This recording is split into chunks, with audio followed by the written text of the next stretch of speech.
Once upon a time, there was a woman named Marissa. She was 27 years old, beautiful in a quiet, graceful way. She walked like someone who had learned to carry herself with dignity. Even when life was not fair, she was 7 months pregnant, and her stomach showed proudly beneath the soft cream gown she wore that evening. Her smile came easily but not foolishly, and when she looked at you, she made you feel like she saw more than just your face. Marissa had waited many years for a love she could trust, and now she believed she had found it in Darius. He was smart, polished, well-spoken. He always knew the right words to say and how to say them. He made her feel safe. He made her laugh. He held her hands tightly when she was afraid of giving birth, and he whispered things like, "You're my whole world." Tomorrow they were getting married. The house was full of noise, cousins rushing up and down, aunties in headscarves frying chicken in the backyard, someone shouting from the hallway who kept the baby wipes inside the cooler. It was loud, joyful chaos. Marissa sat on the edge of the bed in her childhood room, gently rubbing her belly in circles. Her white veil was hanging on the door waiting for the next day. Bianca, her cousin, walked in without knocking. She always did. "Marissa," Bianca said, chewing gum as she sat beside her. "Are you just going to sit here till morning? You're not even going to do something special for your groom?" Marissa looked at her with a tired smile. "What kind of special thing?" Bianca rolled her eyes. "You're about to marry the love of your life, and you won't even deliver his gift yourself? He's staying at Rosefield Hotel tonight. You can sneak in, give him that gold wristwatch you bought, write a sweet note. It'll blow his mind." Marissa laughed softly. "Bianca, I'm tired. My legs hurt. I've been on them all day." Bianca leaned close and whispered, "Exactly why it'll mean even more. Do it for love." Marissa hesitated. "You think it won't feel awkward showing up unannounced?" Bianca stood up and placed her hands on her hips. "It's your man. Your wedding is tomorrow. You're carrying his baby. If there's anyone who should knock on his door tonight, it's you." Marissa thought about it for a moment, then she stood up. "All right," she said. "I'll go, but I'm not staying long." Bianca smiled wide. "Good girl." Rosefield Hotel wasn't far. It was just past the fuel station and across the street from a tall glass bank building. It looked quiet and elegant under the night sky, glowing with soft yellow lights. Marissa stepped out of the Uber holding a small paper bag. Inside was the wristwatch and a folded handwritten letter. She walked slowly, her hand under her belly, her other hand carrying the bag. At the reception desk, the woman behind the counter looked up. "Good evening," Marissa said gently. "Please, I'm looking for Mr. Darius. He checked in earlier today." The receptionist typed something into the computer and smiled. "Yes, he checked in this evening, but he's not alone. His instructions said no interruptions." Marissa blinked. "He's not alone?" "Yes, he came in with a woman." Marissa's heart dropped a little. "A woman?" The receptionist nodded politely. "Yes." Marissa forced a smile. "Okay.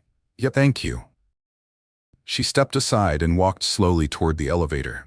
She pressed the button and stood there, staring at her reflection in the shiny doors. Her fingers began to shake. Her eyes were wide, but her face stayed still. She didn't want to jump to conclusions. Maybe it was his sister. Maybe it was a friend.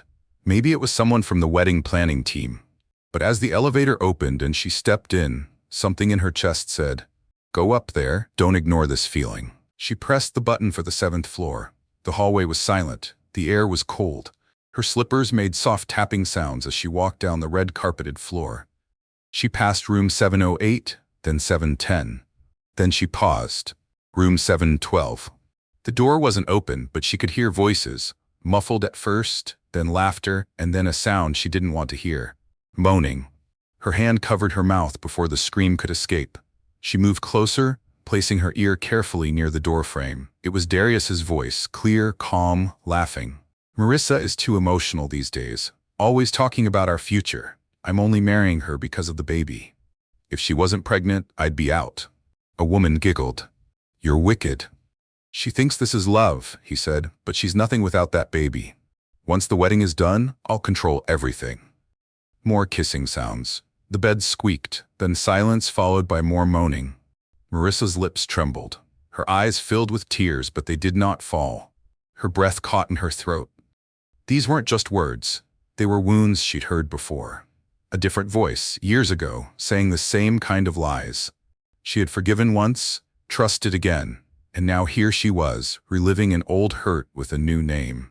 Her hand trembled not just from what she heard now, but from what she had tried so hard to forget. She reached into her handbag and pulled out her phone with shaky fingers. She opened the voice recorder and pressed record. She didn't cry. She didn't scream. She stood there listening, holding her phone steady. She recorded the words, the sounds, the proof. She wanted to vomit, but she held it in. The recording lasted almost 6 minutes. When it stopped, she backed away. Slowly, almost like a ghost, she walked back to the elevator, still recording the empty hallway as she moved. Her hand touched her belly again, but this time it wasn't with joy. It was with protection. She would protect her child. Back in the Uber, her face was pale. The driver asked if she was okay. She nodded silently. She didn't go back home right away. She asked the driver to stop at a nearby pharmacy. She bought water, tissues, and a new memory card. She copied the recording to it. Then she sent a backup to her email. Then she sat in the car for 5 minutes, breathing. The driver didn't say anything. He just waited. Marissa finally looked out the window and whispered to herself, "I am not the fool you think I am, Darius. Tomorrow, I'll show you." Marissa didn't sleep that night. She lay on her side, wide awake, staring at the wall in the dark. Her phone sat on the bedside table, still glowing from where she had replayed the recording. Over and over again, she had heard his voice. She had heard the laughter, the moaning, the lies. There was no mistake. She was 7 months pregnant with Darius's child, and while she was dreaming about forever, he was upstairs in a hotel room with another woman, mocking her, laughing about controlling her life after the wedding. Marissa didn't cry. Not a single tear dropped from her eyes. The pain was sharp, but it didn't break her. She held her belly gently and whispered to her child in the darkness, "I'll protect you. I promise, no one will ever use you to hurt me again." The fan above her head turned slowly. Outside, crickets chirped. Inside, her heart burned. At 5:12 a.m., she stood up from the bed. Her mind was clear. By the time the sun came up, the compound was already busy. Women were peeling yams, the decorator had arrived with ribbons, aunties argued over seating arrangements. Loud gospel music played on the speaker near the kitchen. Everyone was excited, but Marissa moved like a shadow through the house, quiet, focused. She went into the guest room and shut the door behind her. Then she picked up her phone and dialed a number. The man who answered had a deep, slow voice. "Uncle Remy," she said. "Marissa, is everything okay?" "No, sir. I need your help. Please don't ask questions. I'll explain everything later, but I want you to pull out your investment from Darius's business." He paused. "Pull out? The wedding is tomorrow." "I know. That's why I'm asking now, before it's too late." "Did he do something?" Marissa's lips tightened. "Yes, but I can't talk over the phone." There was silence. Then the voice said softly, "I'll take care of it. Are you safe?" "I am now." "Good. I'm proud of you." She ended the call. Then she made the next one. "Barrister Femi," she said as the voice picked up. "Good morning, Marissa. Excited for the big day?" Marissa didn't smile. "Barrister, I need you to cancel the marriage license. I want it withdrawn from the registry completely." There was a short pause. "Wait, what?" "I'll pay any extra fee. Just don't let that license be valid tomorrow. Not even for 1 second." "Marissa, is this about Darius? Are you sure?" "I've never been more sure in my life." The lawyer sighed. "All right, I'll call the registrar's office before they open." "But, Marissa, please, just do it. I'll send a formal message now." "Okay, I'm on it." Marissa hung up and finally exhaled. She had no ring on her finger yet, and she would make sure she never wore his. By 8 a.m., Bianca walked into her room holding 2 plates of jollof rice. "Morning, bride-to-be," she said, acting like nothing happened. "You didn't eat dinner, so I brought you something small." Marissa looked at her cousin. Really looked at her. Bianca was smiling too much. Her voice was too sweet. Her eyes kept darting away like she couldn't hold Marissa's gaze for more than a few seconds. "Thank you," Marissa said, taking the plate without touching it. Bianca sat beside her on the bed. "Are you okay? You look tired. I couldn't sleep." "Oh, it's just nerves. Big day tomorrow, huh?" Marissa smiled faintly and nodded. "Yes. Big day. I saw your dress hanging on the door," Bianca said, grinning. "You'll look like a queen." "I hope so." Bianca picked up one of the bangles on the table and wore it. I wish I was in your shoes. Darius is a real catch. Handsome, rich, loyal. Marissa turned her head slowly. Loyal? Bianca froze, then laughed quickly. Of course. I mean, he loves you. Marissa nodded and stood. Thanks for the food. I need to rest. Bianca stood too, brushing her dress. Sure. Just call me if you need anything. Anything at all. As soon as the door closed behind her, Marissa locked it.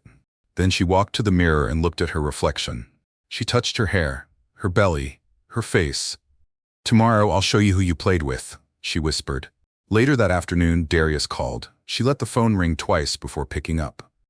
Baby, his voice came through smooth and sweet. How are you? I'm fine. You didn't pick my last call. I was with family. Oh, I can't wait to see you walk down that aisle tomorrow, right? I couldn't even sleep last night. Marissa pressed her lips together. You didn't sleep? Not really. I just kept thinking about you and our baby. We're really doing this. Yes, we are, he chuckled. You sound serious. Are you okay? I'm just tired. Pregnancy and wedding don't mix well. True, but once we're married, you'll rest plenty. I'll spoil you, silly. Marissa nodded, even though he couldn't see her. I believe you. Darius continued. I already checked with the photographer. The drone will be in the air by 11 a.m., and the MC will announce our first dance right after the pastor prays. Okay, there was a pause. Marissa, are we good? We're perfect. Darius laughed. That's my girl. They ended the call. Marissa stared at the wall for a while. Then she got up and began writing names on a list. Names of people she wanted to see her victory live and in color. That evening, her father walked into the room holding a small white Bible. My daughter, he said gently, let me pray with you. Marissa stood and took his hands. He closed his eyes and said, Father, tomorrow is the beginning of a new chapter. May this marriage be filled with peace, love, and loyalty. Marissa said nothing. Her hands trembled slightly in his. Amen? He whispered. She opened her eyes slowly and nodded. Amen. But in her heart, she prayed a different prayer. Let the truth be louder than his lies. The next morning, the sun rose quietly, birds sang, flowers opened, the world acted like everything was fine. Marissa sat in the makeup chair, staring at her reflection as the artist applied powder to her face. You're so calm, the woman said. Most brides are shaking by now. Marissa smiled lightly. I'm ready. Her gown was laid out on the bed, the same one Bianca had helped her pick weeks ago. As the makeup artist moved to her lips, Marissa's phone buzzed. It was a message from her lawyer. License canceled. Officially withdrawn. No valid marriage can take place today. Good luck, Marissa smiled. Downstairs, Darius was already waiting in his wine-colored suit. He looked perfect. Clean haircut, polished shoes. He stood outside greeting guests as they arrived, laughing, shaking hands. Looking like the man every mother wanted for their daughter. He had no idea. Bianca stood beside him in a gold bridesmaid dress, grinning like a thief who had never been caught. Marissa looked at them both through the window. She wasn't angry anymore. She was ready. Back in her room, she pulled out the memory card and slid it into a small device. It was a Bluetooth audio connector. The church hall had big speakers, and the mic system was wireless. Once she got the mic, all she needed was 30 seconds. She put the small device inside her bouquet, hidden but reachable. Then she whispered to herself one more time. Not every bride gets to wear a gown and walk into her freedom. The convoy was ready. The cars moved. The people cheered. The cameras rolled. Everyone thought they were going to witness love.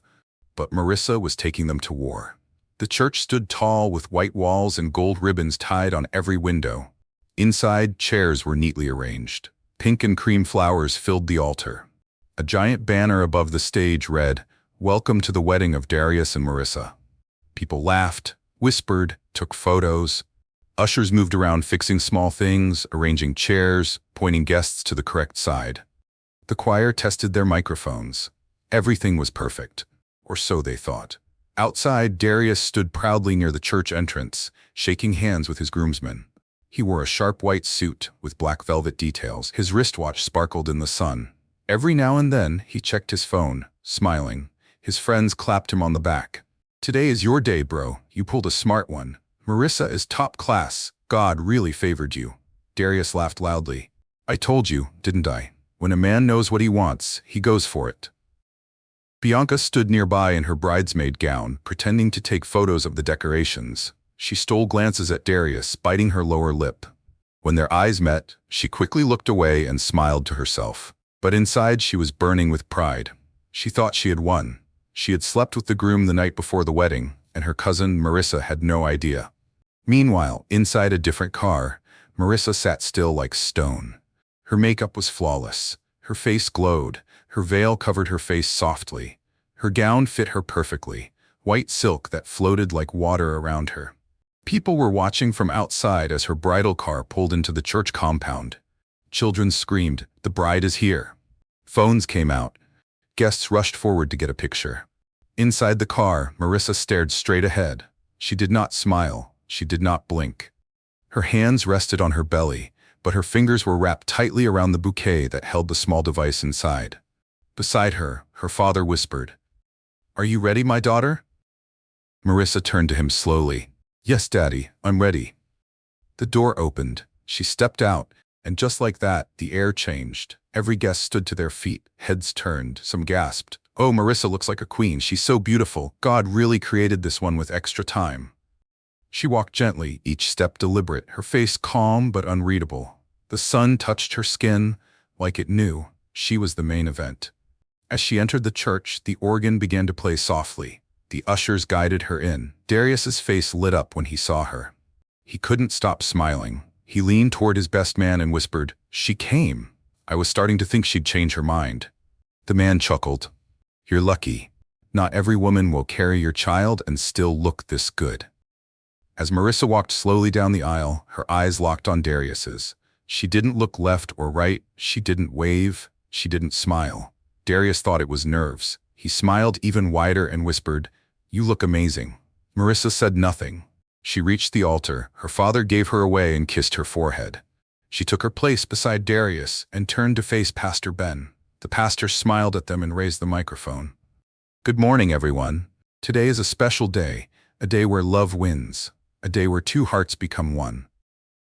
Marissa's fingers tightened around the bouquet.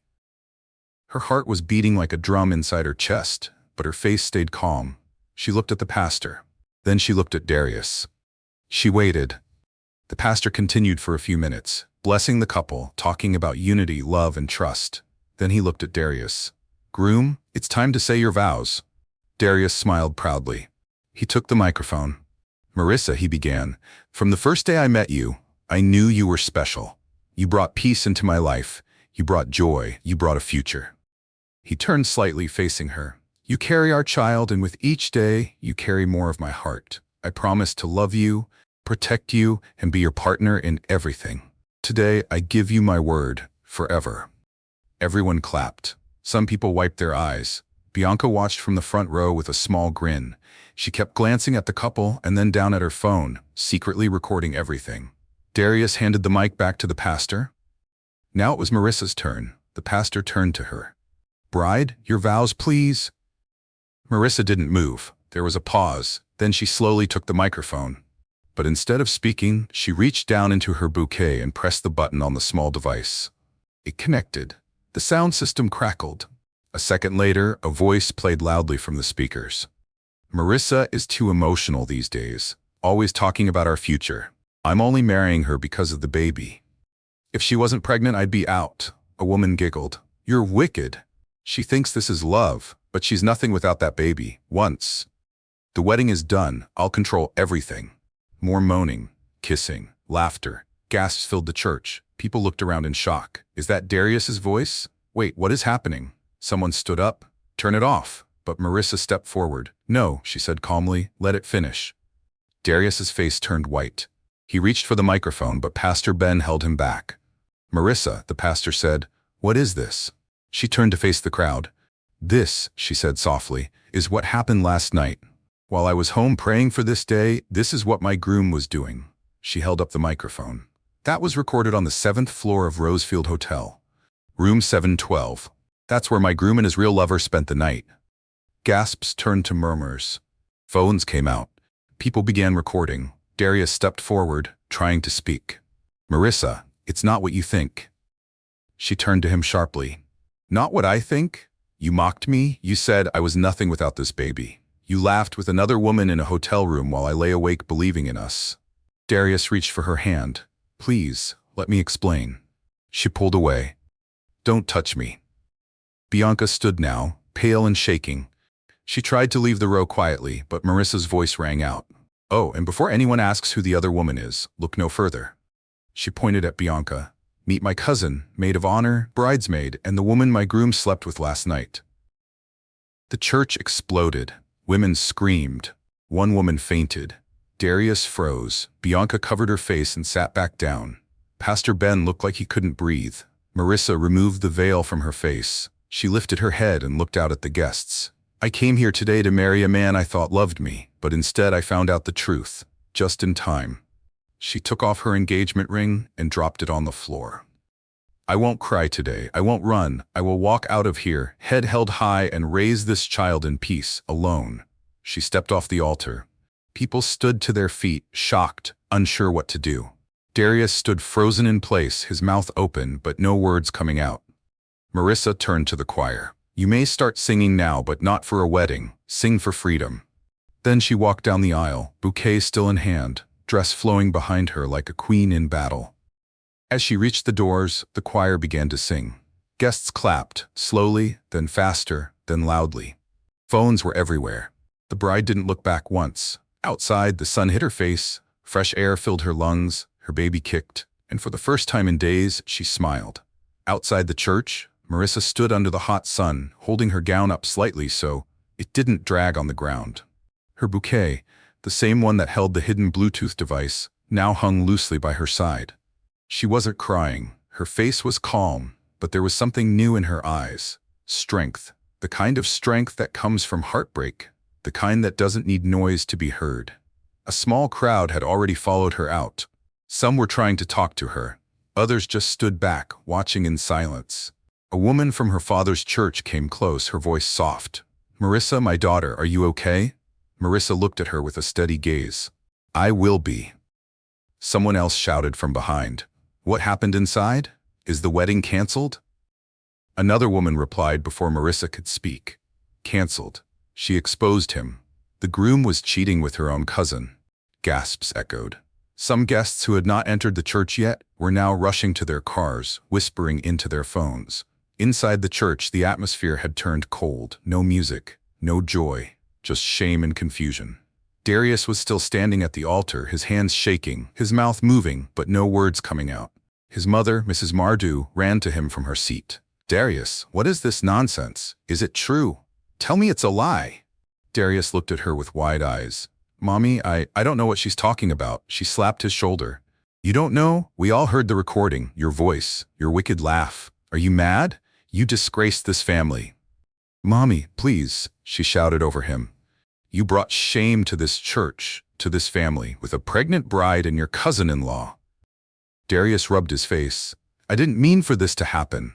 I thought I could fix it before the wedding. Pastor Ben sat down quietly, still holding the Bible, his head bowed. It was the first time in 20 years of officiating weddings that he had seen a bride take down her own groom on the altar. One of the elders walked up to him slowly. Pastor, what do we do?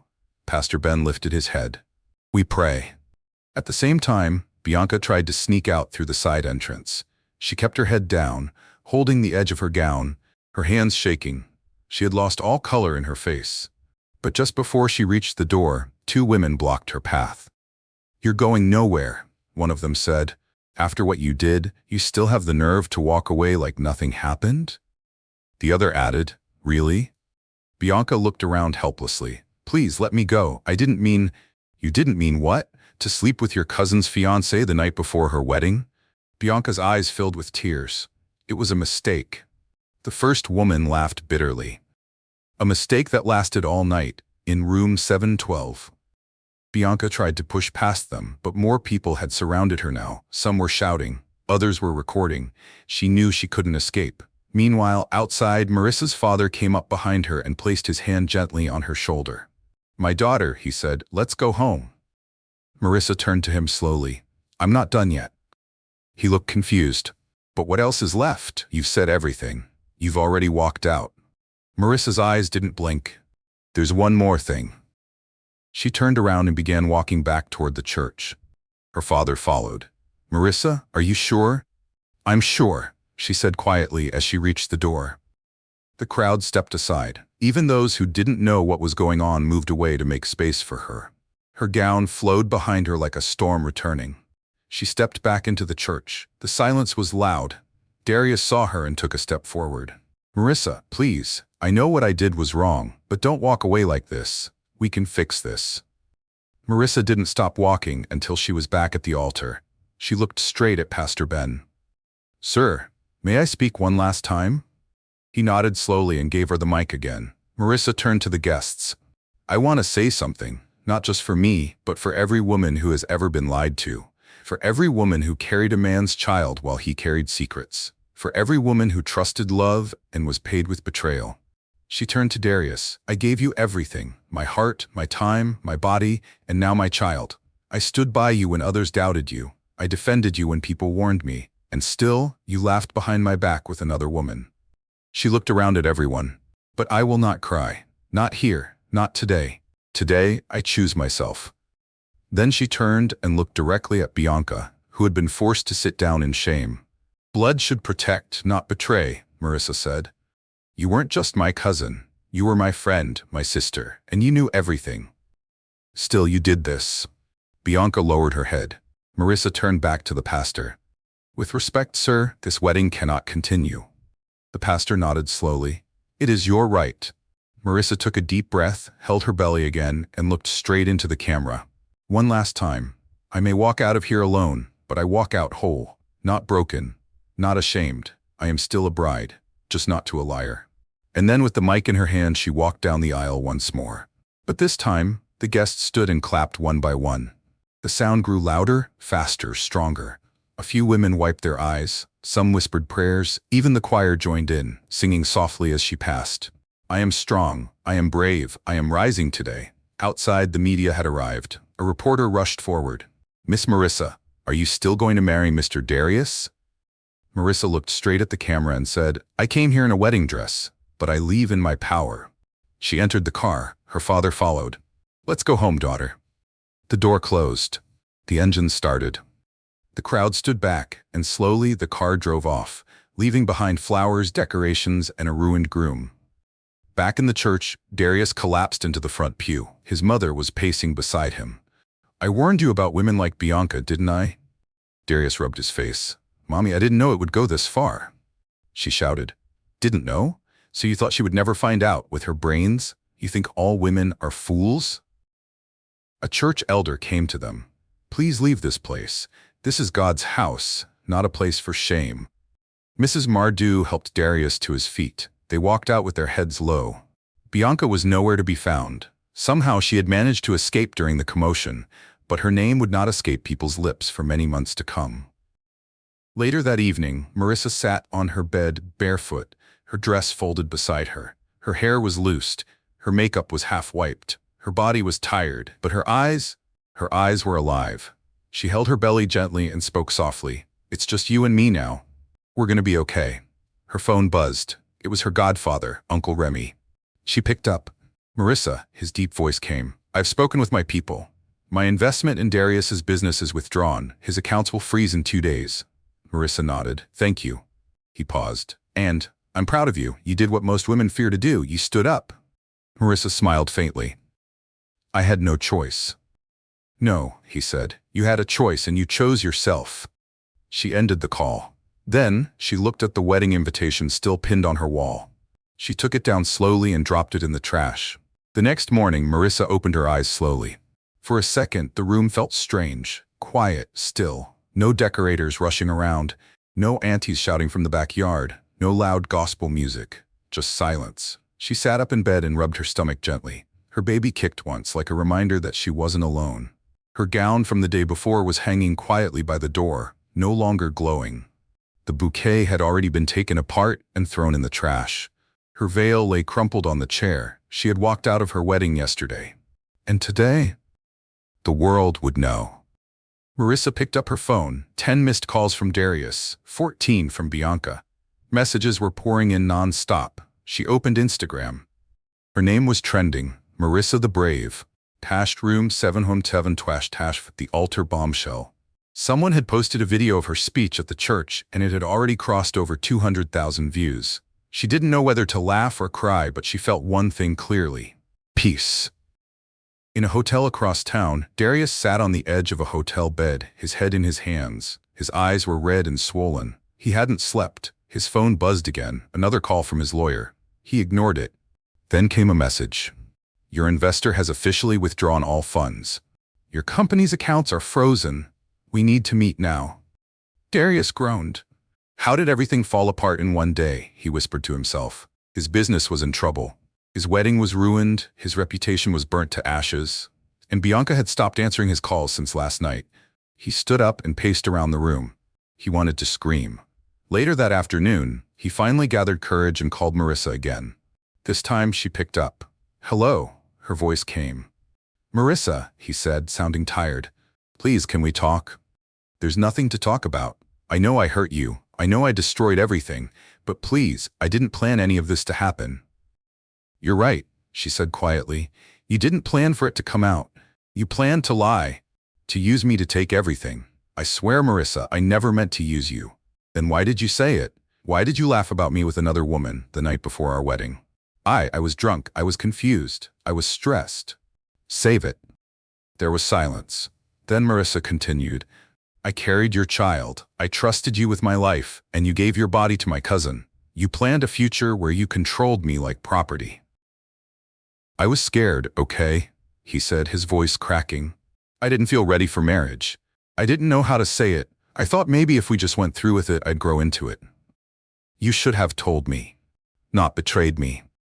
Please, Marissa, I'm losing everything. People are backing out of my deals. My clients are canceling contracts. My face is all over social media. You're only sorry because the world saw it. He paused. So you're done? Yes, she said. I'm done. Before he could say another word, she ended the call. Back at Marissa's house, her living room was filled with family, aunties, uncles, cousins. Everyone had heard what happened. Some looked at her with pity. Others looked at her with pride. Her father stood up and cleared his throat. My daughter has gone through something many women would not survive. She stood her ground. She exposed the truth, and I support her. Everyone nodded. Her mother wiped a tear. We raised her well. One aunt leaned forward. Marissa, what do you plan to do now? Marissa looked up. I plan to raise my child. I plan to heal. I plan to never let any man like Darius near my life again. They all clapped. At the same time, Bianca sat in her own parents' house, her face red from crying. Her father was shouting. Her mother refused to speak. You have destroyed this family's name, her father said. You have brought shame, sleeping with your cousin's fiancé the night before her wedding. I didn't mean to, Bianca said. Shut up, he shouted. You're no longer welcome at any family gathering. Do you understand me? She nodded, crying harder. If your cousin never forgives you, don't blame her. You deserve everything coming to you. Darius's day got worse. His lawyer called again. This time he had to answer. Darius, your accounts are under review. Your main investor, Marissa's godfather, has pulled out all his money, and with the press damage, none of the new investors want to move forward. What are you saying? Darius asked, sweating. I'm saying you need to close down operations until we figure out what's left. Darius fell back into his chair. All his dreams were gone, all because of one night. Back on social media, Marissa's video continued to spread. People started sending her messages. You're our hero. God bless you for standing up for yourself. You just saved 1,000 women who needed strength. She didn't reply to any of them, but she read every word. Then she got a message from a woman named Nosi. It read, Hi Marissa, I watched your video. My husband has been cheating on me for years. I stayed quiet, but yesterday when I saw you walk out of that church with your head high, I packed my things and left. Thank you for reminding me that I matter. Marissa read the message twice. Then she sat back and smiled faintly. She was making more than noise. She was making a difference. The next day she visited her doctor. Her baby was healthy, heartbeat strong, growth perfect. The doctor smiled. You're doing well. Your baby is strong. Marissa smiled too. So am I. On her way out, someone stopped her in the hallway. Are you Marissa? The woman asked. Yes. The woman hugged her. Thank you. Marissa blinked. Do I know you? No, the woman said, but I know what you did, and I'm proud. At home, Marissa began writing. She had an idea, a blog, a safe space for women who had been hurt, betrayed, or left behind. She called it The Bride Who Walked. She wrote her first post, I wore a white gown, but I didn't marry shame. I walked, and that was the best decision of my life. Soon, more women started sharing their stories. It grew faster than she imagined, and with every story she healed more, not just herself, but others too. 1 week later, Darius tried to visit. He came to her gate, flowers in hand. The gateman didn't even open the gate. Marissa had left instructions. If Darius ever showed up, he wasn't to be let in. Darius stood outside for over an hour. Then he dropped the flowers on the floor and walked away. Marissa saw the footage later from the security camera. She shook her head and whispered, "It's too late." That night, she sat with her father in the living room. He turned off the TV and looked at her. "I never told you this," he said, "but when your mother and I first married, she found out I was talking to someone else." Marissa raised an eyebrow. "What?" He nodded. "She didn't walk away. But she should have. She forgave me, and I changed. But I still wish she had made me sweat first." Marissa laughed a little. "So you're saying I did the right thing? You did what many women are afraid to do. You ended the pain before it could grow roots." Marissa looked down. "Sometimes I still feel like crying." "Then cry," her father said. "But cry because you're free, not because you lost anything. Because believe me, you didn't lose a man. He lost you." Marissa nodded slowly, and that night she cried, but only once. By the end of the week, Marissa was invited to speak at a women's group. The hall was packed. Women from different places came just to hear her. She stood on stage, mic in hand, wearing a blue gown with white patterns. Her stomach was bigger now, but she looked proud. She spoke slowly. "I'm not here because I'm perfect. I'm here because I broke and stood again, and I want you to know, no matter what anyone has done to you, you are not weak. You are not small. You are not shame." The women clapped. She continued, "The white gown doesn't make you a bride. Your dignity does. And if the man standing beside you doesn't honor you, walk." More claps. Some women cried. Marissa stepped off the stage with applause following her like a song. In a small bar that same evening, Darius sat alone at a table, staring at his drink. His phone buzzed again. A news site had posted a new article. Marissa launches foundation to support betrayed pregnant women. The title made him feel sick. He dropped his phone. Someone at the next table whispered, "Isn't that the guy from room 712? Darius got up and walked out. The door closed behind him. 3 days after Marissa's wedding crash, the internet hadn't stopped talking. News blogs, gossip pages, and even radio shows were all carrying the story. Pregnant bride walks out of wedding after playing secret hotel recording. Room 712, the tape that broke the altar. Marissa trends as a symbol of strength for African women everywhere. Marissa went, people pointed at her, whispered, or tried to say hello. Some offered hugs. Some handed her letters of encouragement. She wasn't just the girl who walked away from the altar anymore. She was becoming a name. But Marissa wasn't looking for fame. She was looking for healing. She didn't care about becoming famous. All she wanted was peace, for herself and her unborn child. She had cut her phone off for a day to rest her mind. When she turned it back on, her inbox had over 400 unread messages. Some from strangers, some from journalists, some even from churches asking her to come and share her testimony. But the message that caught her eye was from a woman named Ada. It read, "You don't know me, but you saved me. I was in an abusive marriage, afraid to leave because of shame. But after I watched your video, I left. With my child. You gave me courage. Thank you." Marissa held the phone close to her chest and sat still for a while. Then she whispered, "Maybe that's why it happened." That morning, she sat in the garden behind her house watching birds hop around on the ground. Her mother came outside with a tray of hot tea and bread. "Mama," Marissa said gently, "you don't have to bring me food every time." "I know," Mama replied, placing the tray down. "But it gives me joy to feed you, and you need your strength now more than ever." Marissa took the cup of tea. "Thank you." They sat quietly for a while. Then Mama asked, "Have you spoken to Darius since?" "No," Marissa said. "I blocked his number." "Good." Marissa raised her eyebrows. "You really think so?" Her mother nodded. "I forgave your father once for cheating. It nearly destroyed me. I smiled in front of people, but I was dying inside. I stayed for the sake of appearances. I won't let my daughter do the same. Marissa looked down. It still hurts, Mama. It will for a while, Mama said softly, but the pain will go, just like labor pain. It feels like death, but after the child is born, joy returns. Marissa smiled a little. I hope so. Later that day, Marissa received a call from an unknown number. She almost didn't pick up, but something made her answer. Hello? The voice on the line was calm. Good afternoon, Marissa. My name is Mrs. Afianoa. I run the Grace Women's Center. Good afternoon, Marissa said politely. I watched your video, the woman continued, and I followed what you've done since. We'd love to invite you to speak to a group of young women. They've been through betrayal, abuse, heartbreak. They need someone like you. Marissa hesitated.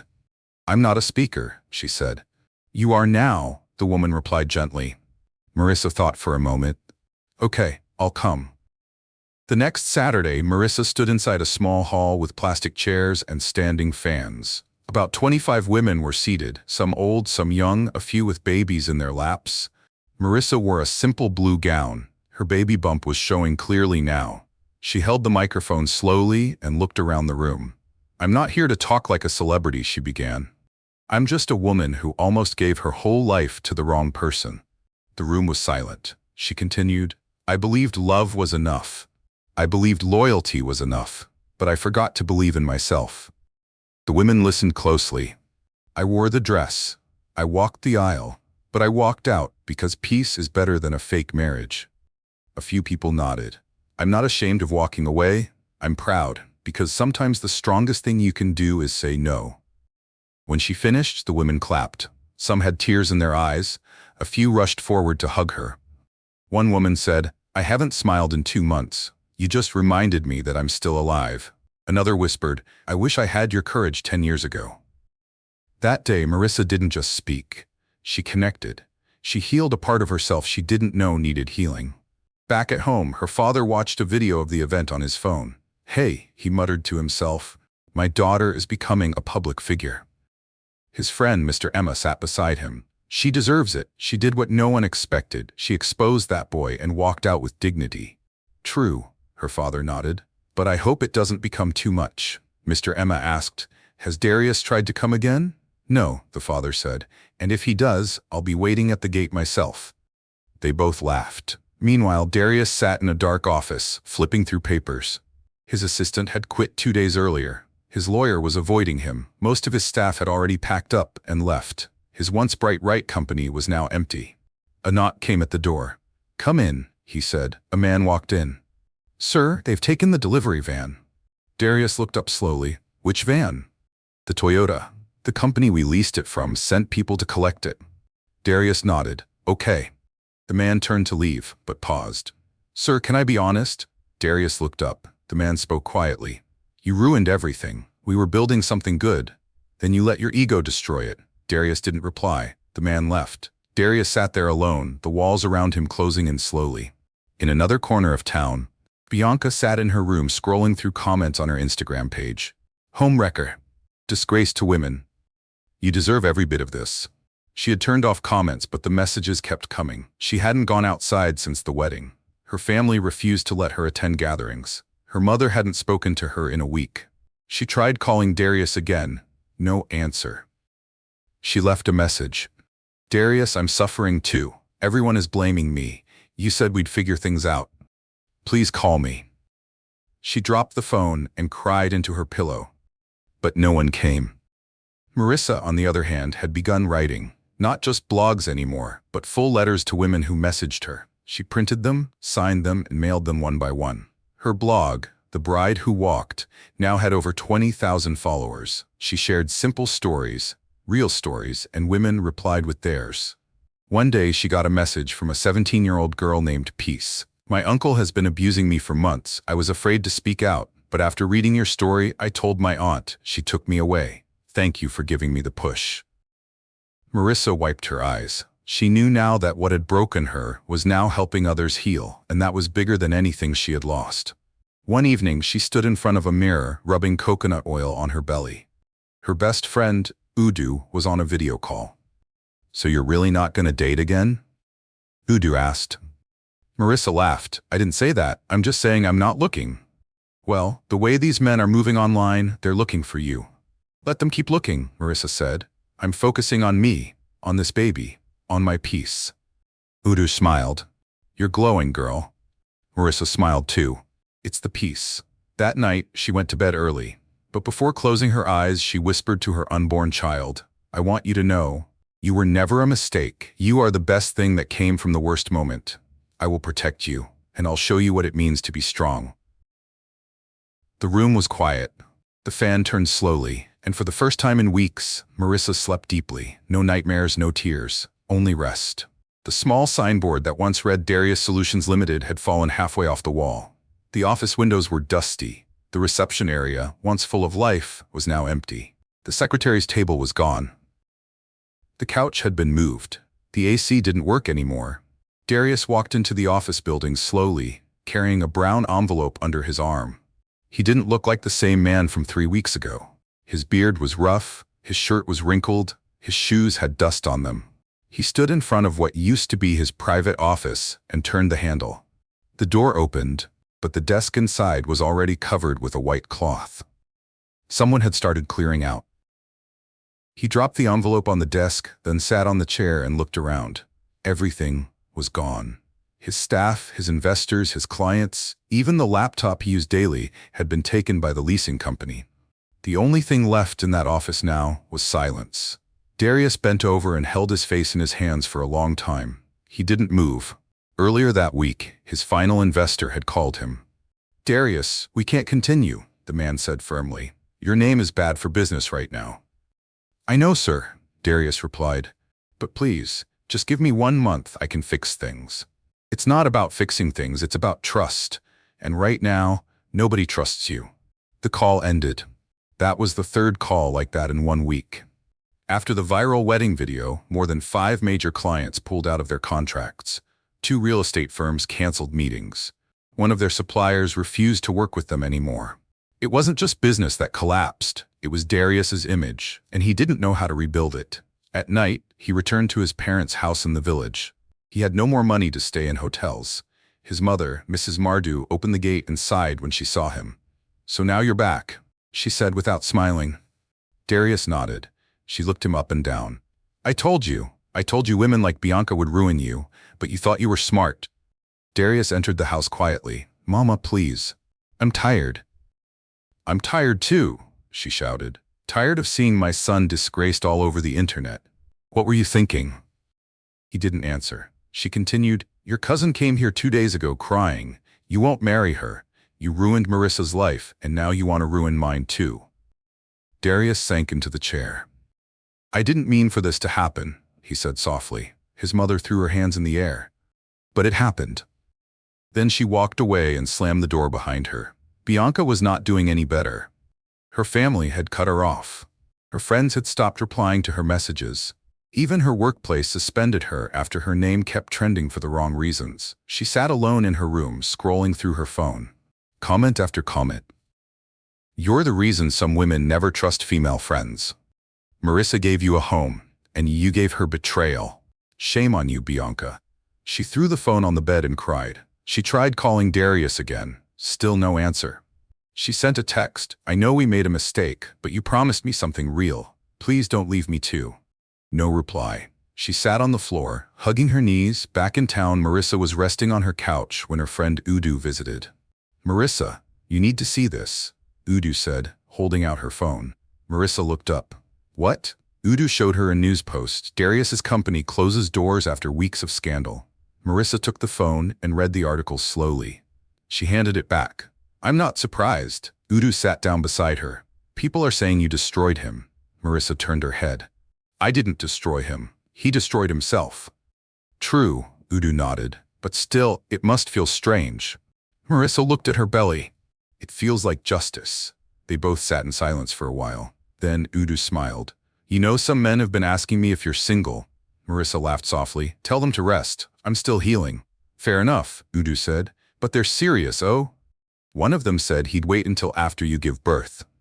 Marissa smiled again, but said nothing. That evening, she received a message from someone she hadn't spoken to in a long time. It was Darius's younger sister, Kamsi. The message said, "Marissa, I know my brother failed you. I know you have no reason to speak to anyone from our family, but I just want to say thank you. You did the right thing and I wish you peace." Marissa stared at the message for a while.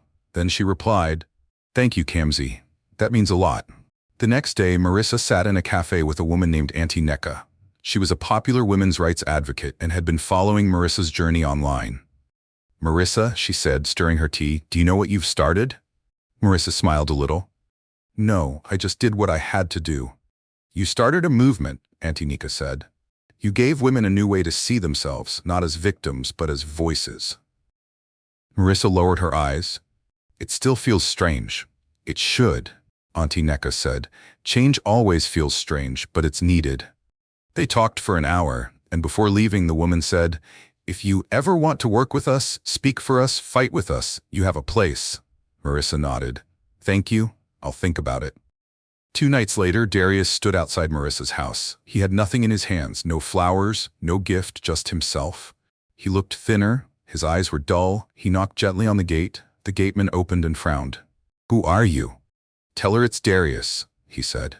The man narrowed his eyes. "She left strict orders. If you ever show up, I shouldn't open the gate." "Please," Darius said, "just tell her I'm outside, for the last time." The gateman closed the gate and walked away. Inside the house, Marissa was folding baby clothes when the gateman came in. "Madam," he said, "that man is here again, the one from the wedding." She paused. "Darius?" "Yes, madam. He says he wants to talk." "Just once." Marissa looked down. She stood still for a full minute. Then she said, "Let him in." Darius entered slowly, removing his shoes at the door. He stood in the living room, unsure if he wasn't sure whether to sit or stand. Marissa walked in calmly, holding a small cup of water. She sat down. "What do you want?" Darius cleared his throat. "I just came to say sorry in person. No begging, no stories, just sorry." Marissa looked at him. He continued, "You didn't deserve what I did. Not one bit, and if I could go back, I'd undo it. But I can't, so I just wanted to say it to your face." Marissa nodded slowly. "Thank you." Darius stood there for a few more seconds. Then he turned to leave. As he reached the door, Marissa spoke again. "Darius." He stopped. "I forgave you a long time ago," she said. "Not for you, but for me." He looked at her. "Thank you." Then he left, and that was the last time she ever saw him. 2 months passed. The wedding that never happened had faded from the news. Other stories had taken over the internet. But Marissa's name still lived in the hearts of many. She was no longer called the bride who was betrayed. Now they called her the woman who chose herself. Her blog, The Bride Who Walked, had grown into a real organization. With the help of her godfather and a few kind-hearted supporters, she opened a small office in town, a clean space with white walls, 3 chairs, and a banner on the wall that read, "You are not weak. You are walking away from what was never yours." She wasn't doing it for attention. She was doing it because something inside her had changed forever. Every week she sat with women who came in quietly, their eyes filled with pain. She listened. She shared her story when it helped. She cried with them when the silence became too heavy. And in every single one of them, she saw herself. One afternoon, a young girl came into the office. She wore slippers too big for her feet and held a baby that looked less than 1 year old. Her face was dry. Her hair was rough. Marissa stood and smiled warmly. "You're welcome, my dear. Sit." The girl didn't speak for a few seconds. Then she said, "I don't know where to go." Marissa reached for her hand. "You've already come to the right place." The girl burst into tears. And that was how Marissa knew this wasn't just about her anymore. This was bigger. At home, her belly had grown. Her baby kicked often now. Her mother rubbed her back every evening. Her father made pepper soup on weekends and even learned how to fold baby clothes. They were waiting for a new life. And for the first time in years, the house felt full of joy. Udu came over with 2 bags full of baby gifts. "I know you said no gifts, but please don't shout. I couldn't help myself." Marissa laughed. "You'll spoil this child before she arrives." Udu sat beside her. "Speaking of arrival, are you scared?" Marissa paused. "A little, but I'm ready." Udu looked serious. "Have you decided what to name her?" Marissa smiled. "Yes, her name will be Amarachi." Udu smiled. "God's grace." "Yes," Marissa nodded, "because that's what she is." The night labor began. It was raining heavily. Marissa was in her room, folding towels, when a sharp pain pulled her forward. She grabbed the chair. Beside her and breathing hard, her mother rushed in. "It's time." Marissa nodded. "Call the driver. We have to go." Within minutes, they were in the car, speeding toward the hospital. Her father sat beside her, holding her hand tightly. "You're strong. Just breathe." The pain came in waves. She held her belly and whispered softly to her unborn child. "We made it. You and me." At the hospital, the nurses rushed her into the delivery room. The lights were bright, the bed felt cold, but her heart was steady. The nurse, a young woman named B, smiled and said, "You're doing great, madam. Just a little more." Marissa gritted her teeth and pushed, and after hours of pain, sweat, and silent prayers, a loud cry filled the room. "It's a girl," the nurse said happily. Marissa closed her eyes and breathed out. Tears rolled down her cheeks. When they placed the baby in her arms, she felt something she had never felt before. Not just love, but purpose. The baby looked up at her, tiny and innocent, and in that moment, nothing else mattered. Not the wedding that failed, not the man who left, not the past. Only this child, Amarachi. Word spread quickly. Marissa has given birth, was heard everywhere. People sent messages, gifts, prayers, even Pastor Ben sent a letter. "You may not have stood before the altar, but you have walked into something greater. May God bless you and your daughter." Marissa read the letter and smiled. 1 week later, while nursing her baby under a tree in their compound, her father brought her a newspaper. "Your story made front page again." Marissa looked at the paper. The headline read, "From Broken Bride to Bold Mother. The story of Marissa and baby Amarachi." She laughed. "They'll soon get tired." Her father smiled. "Not when they're watching a queen rise." As the weeks passed, Marissa continued her work. She went back to the office with Amarachi in a small carrier. Everyone who visited wanted to hold the baby, but Marissa made it clear, you can hold her if your hands are clean and your heart is kind. She started writing again. Her new book was titled The Vows I Kept for Myself. It became a small bestseller within its first week online. Then one day, she was invited to speak at a university conference. She stood on stage, Amarachi asleep on her chest. The hall was full. Students, lecturers, mothers, even a few fathers. She held the mic and looked at the crowd. "My name is Marissa. I was supposed to be someone's wife, but I chose to be something better, myself." The audience clapped. "I was pregnant, in love, and blind, but I saw the truth in time, and I walked away. That walk changed my life." She paused, holding the mic close. "Walking away doesn't make you weak. It means you understand your worth. Never be afraid to walk when you're not respected where you stand." The hall stood. Everyone clapped. Some shouted her name, some cried. Meanwhile, far away, Darius watched the video on his phone. He sat on a plastic chair in a one-room apartment. No more office, no more car, no more attention, just regret. He paused the video halfway and looked out the window.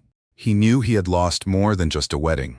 He had lost the kind of woman people write books about.